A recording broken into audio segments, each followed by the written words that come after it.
Welcome to the 4th episode of Rena's Heartwork. Today, we will be discussing Save Our Children. I will be sharing my story through a poem that I wrote, as well as discussing it. This is a very dark podcast, and although my previous ones end on a happy note, this one is going to end as heavy as it starts. Thank you for joining me in this adventure.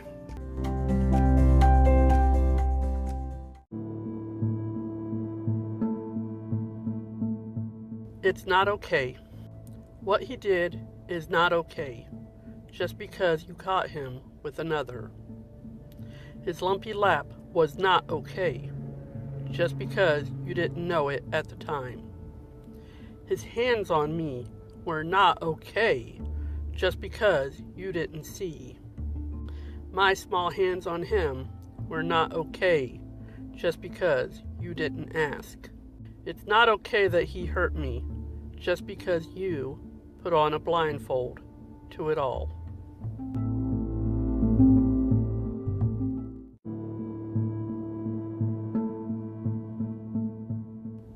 They can never truly be corrected. It kills a part of them. Abuse of any type is wrong. But when somebody attacks a child, they are attacking someone that cannot defend themselves. What kind of coward will look for the one person that has absolutely no chance of self-defense and attack them? I know that my molester, rapist, attacked other children. I know that he molested the other victims fewer times than he molested me. So whose experience is worse? Neither. Because it doesn't matter if a child is molested one time and only one time in their whole entire life.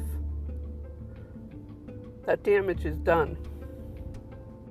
Doesn't matter if it lasts just one instance, or in my case, for 5 years. They are equally wrong and damaging.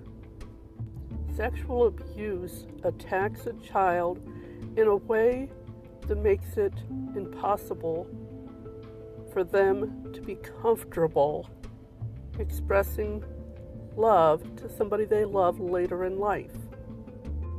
Sexual abuse to children teaches them something. It kills the happiness that they should be having at holidays, because at every holiday they know that they're going to be touched in a way that they don't like. And you say, oh, but it's a family holiday, everybody's around. How can they molest a child in a crowded house? The house is crowded. People don't notice that one adult and one child have disappeared for a little while. But the worst part is, I was molested in the middle of the living room with every adult in the house right there. Only they didn't know it was happening. My abuser would set me on his lap when he had an erection. So all these other adults are laughing and talking with him while he's rubbing his erection against my backside. The other kids are running around and playing, while he's getting off on the fact that he has a 5-year-old child sitting on his erection. And there were many children in the house. How many of the others did he touch? How many of the others had to sit on his erection? Not realizing that they're making the child think that this is normal, okay, and acceptable. It doesn't take 5 times, 10 times, 100 times to do the damage. It only takes once. So even if he only touched another child once, and better yet, how many of the others are sitting on his erection while another adult in the house says, oh, that child's his favorite? That child is damaged and will be struggling with all the crap it just piled onto him. The uncertainty, the confusion. I mean, as a small child, you don't understand the reaction your body has. You don't understand what's going on because now your body is reacting to something that it should not have ever even known yet. And then as an adult who has been sexually abused as a child, when those feelings are a good thing or just nasty. And you don't know how to say no when you need to say no.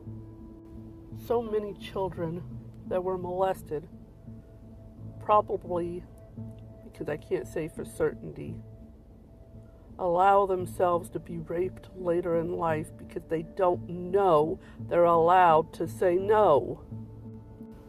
I do know as an adult, with my own children, I raised awareness about my abuser so he could not abuse my children.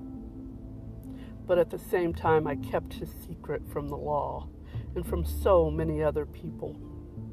You don't know. Sure, I taught my daughter what she needed to know to be safe from him, so he never got a chance with her. Everybody that was there when he was molesting me knew after I had my children what he was like, so they made sure he didn't touch other children during those family get-togethers anymore. Yet they still welcomed him into the home. They still welcomed him into the family get-togethers. They just told the kids, be careful and never be alone with anybody. Or as I told my daughter, see that man over there? Never go anywhere with him. He'll hurt you. But I don't know how many children that left him still able to find elsewhere when family wasn't around to say, stay away from him. He's dangerous. Yes, we still allow him to come. Just don't be alone with him. The guilt I carried with me over this, the total helplessness of thinking I couldn't even stop him from being around my children, was horrid. I finally moved thousands of miles away from my family because that was the only way I had to keep my kids away from that one person. The problem is there's pedophiles everywhere, and you never know who the pedophile is. Are we supposed to teach our kids to fear everybody? Because most pedophiles prey on the kids in their family. It's the easiest access. You got 25 adults and 50 kids running around. Who's going to notice when one child and one adult disappear for a little bit? It's not like they have to go far. In my case, I had already been taught by my abusive father to not talk. You do what adults say and you don't question it. You do not talk to your teachers. You do not talk to strangers. You do not argue with adults. And you do not tell an adult they are wrong. Yes, my father was abusive. He beat my mom. He beat my stepmom. He beat my siblings. And that's what he was trying to keep hidden. He wasn't a pedophile. He just wanted to be able to beat his family in peace. So he taught his children not to talk. So then when a pedophile got near his children, the pedophile didn't have to do any work. It was already done. My father groomed me for the pedophiles. It might not have been intentional, but he did it. And yeah, I'm sure if he found out, he would turn around and say, well, that wasn't my intention. I mean, after all, he won't even admit he beat most of the people in the family. He's not abusive, so why would he admit that he taught me to not defend myself, to not speak up for myself, to just take whatever was dished out and never say a word? I took so much of it that I didn't even remember it until years after it happened. And no, I wasn't in therapy for anything. There was nothing when I remembered. It wasn't somebody telling me anything. It wasn't anybody hinting around anything. I was triggered. I had a flashback. I told my mom, and she told me, it's okay. We caught him with so-and-so and told him to stop. I don't know how old so-and-so was when they caught him and told him to stop.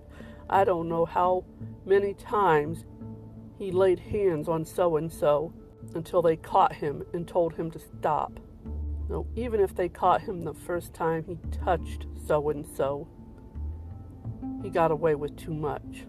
So-and-so was younger than me. So for all I know, he had just been caught.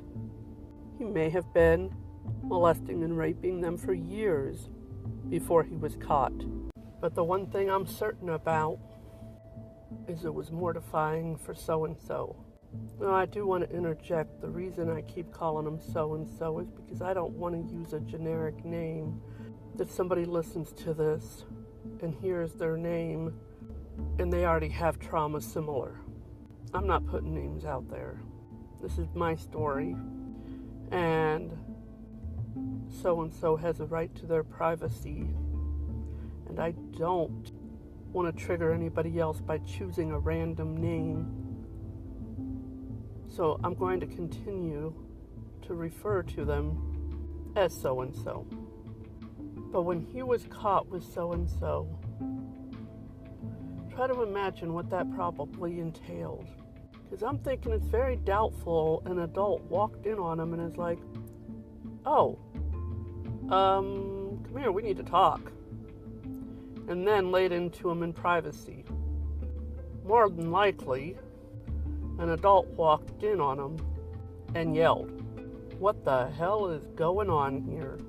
And yes, I'm using curse words, and because I'm thinking this is a time almost anybody would use curse words, and anybody that doesn't automatically use curse words as they walk in on a grown man touching a child, well, we won't go into that right now.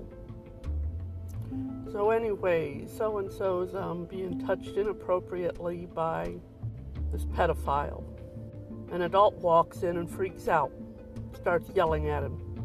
I doubt anybody took so-and-so aside and explained to them that they did nothing wrong, that they are safe now, and gave them a chance to talk about what was going on from their perspective and to deal with the confusion and the pain of what they were dealing with. For one, so-and-so's in my family, and I know my family. I know there was no therapy, at least not while they were a child. I know that it was made our horrid secret. Don't tell. We won't let him do it anymore. Just don't tell anybody he did it. And so was given all this guilt to carry with nobody explaining to them they did nothing wrong. They didn't need to feel any guilt. And you say, no, but you weren't there. But he was caught with me once. Problem is, he was caught with me by the other kids. And all the other kids in the family at the time that he was caught with me were under 10 years old. And you're probably saying, well, didn't they tell? Yes, they told.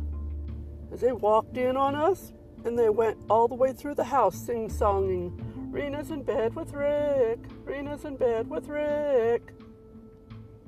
One of those children told me that they remembered that time. And they were waiting for the adults to do something, just like I was waiting for the adults to come save me. But nothing happened. I felt dirty. I was ashamed. I was embarrassed. And I knew something bad was happening. And nothing was done about it. It continued for the next 4 or 5 years. Because I know I was only like 5, maybe 6, when they caught him with me. But since an adult didn't walk in, And nobody paid attention to the kids. They just wanted them to go play so the adults could socialize. Nobody listened to when the kids are walking through the house and singing out, Rena's in bed with Rick. Rena's in bed with Rick. So I know how so-and-so felt.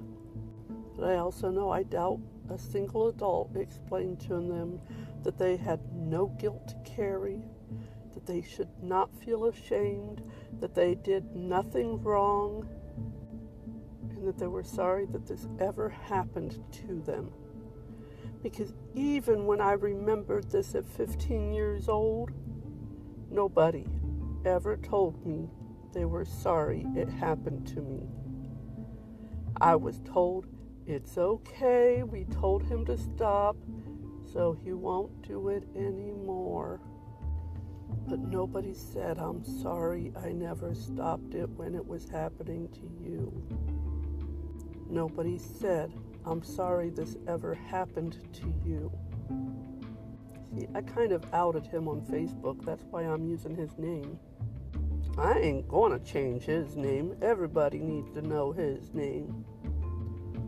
But even getting caught is traumatic to the child.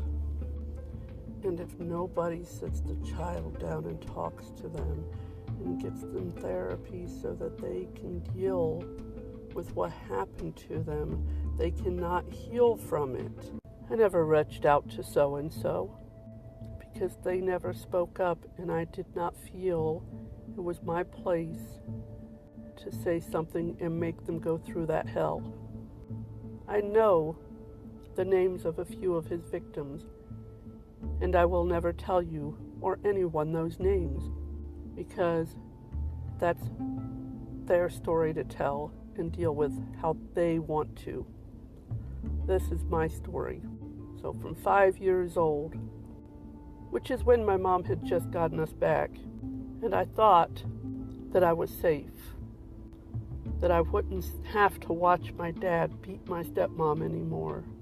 There was no chaos in the house. Nobody was being beat. There was laughter. There was fun. Oh yeah, we have 5 small children, which I'm saying small being under 10 years old. So there's 5 children in the house under 10 years old. So, oh yeah, it probably got chaotic at times. Can't imagine how my mom managed to get us all together and ready and out the door at the same time. But nobody was being beat. And I thought it was safe. And then we go over for a family get-together for the holiday, and I learned there was a different monster in my life now. It was a trade-in.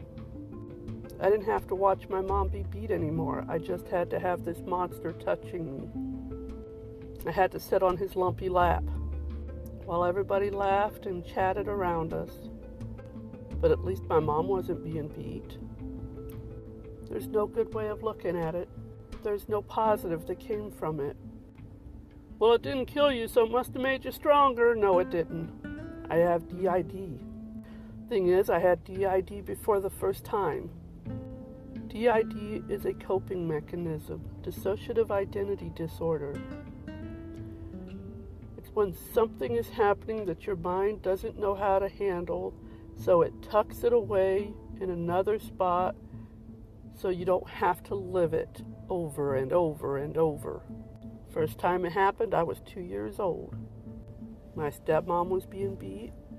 I was deaf and did not understand why she was being beat or that I wasn't going to be the next person in line. My mind split off. And that part of my mind dealt with every time my stepmom was being beat, every time he touched me. And so when my uncle got his hands on me, another part split off to deal with. I still don't have access to the memories, but I know that it went on for at least 5 years. 5 years of going to get-togethers for Christmas, Easter, 4th of July, so this monster could touch me in ways that he should not be. It didn't kill me, but it killed a part of me. The fact that I was able to tell when I was 15 years old, and it was over. Didn't make anything better because I still had to go and see him. Of course, he wasn't going to touch me anymore. He'd stopped touching me years ago. The only thing that helped was now I no longer had to give him a hello hug or a goodbye hug. At least that stopped. So I guess in a way it did stop because now he couldn't even hug me. But if somebody says that they were molested or raped, be it 1 time or 100 times, the damage is the same. Oh yeah, every time you're raped or molested, it does a little bit more damage. That doesn't mean there was less damage that first time. That first time is when you're really broken. Every subsequent time is a crack in the break. So if a child speaks up, believe them. Because the one thing that a child is not lying about is sex. Now granted, there are times when somebody teaches a child to say this, that, or the other. But in that instance, it's the person that's teaching that child to say this, that, and the other that's abusing the child. So if a child says, I'm being touched, you get them help and find out. Find out who's teaching them those words. Who's teaching them to call their vagina a magic spot or to call a penis a magic thing. Who's teaching them that saying they're being touched is bad. Even if they're not being touched, if they're being taught to say, I'm being touched like this, and it's scary, then whoever's teaching them to say those words is the one doing the abuse. Because they're making the child aware of something that they shouldn't be aware of yet. They are